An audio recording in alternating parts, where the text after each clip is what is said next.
communicate successfully, independent of picking up a phone. They intuitively know how to contact each other without being in large social gatherings.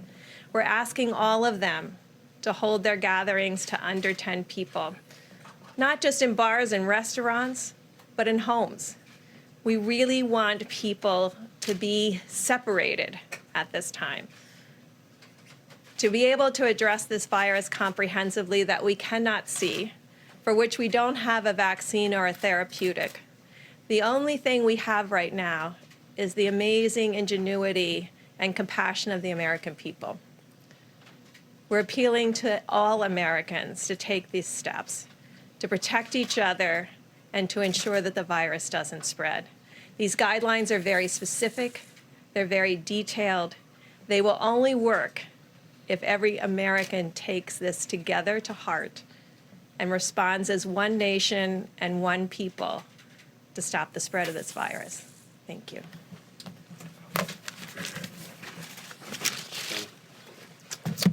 Thank you very much, Dr. Birx.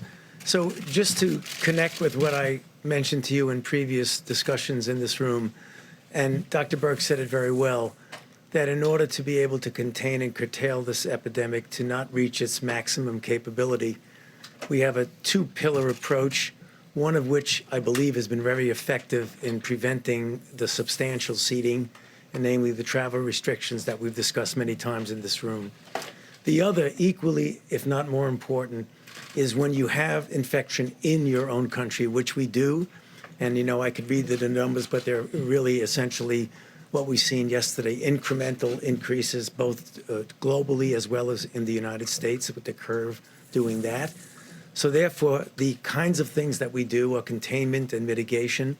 What we're mentioning now, the guidelines, when you look at them carefully, I believe if the people in the United States take them seriously, because they were based on some rather serious consideration back and forth, some may look at them and say they're going to be really inconvenient for people.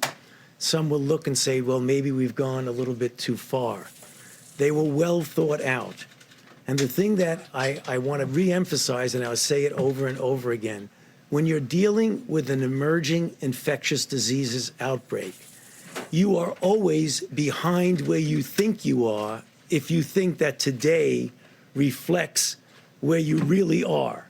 That's not word speak. It means if you think you're here, you're really here because you're only getting the results. Therefore, it will always seem that the best way to address it would to be doing something that looks like it might be an overreaction.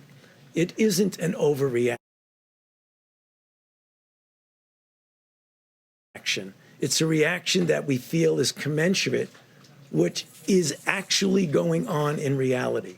So take a look at the guidelines, read them carefully, and we hope that the people of the United States will take them very seriously because they will fail if people don't adhere to them. We have to have, as a whole country, cooperate and collaborate to make sure these get done. Thank you.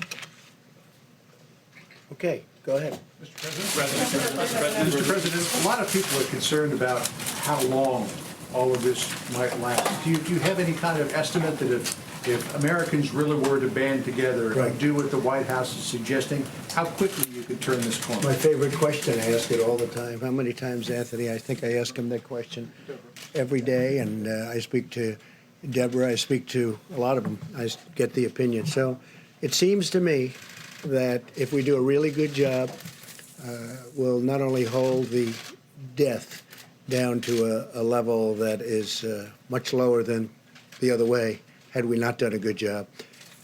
But people are talking about July, August, something like that.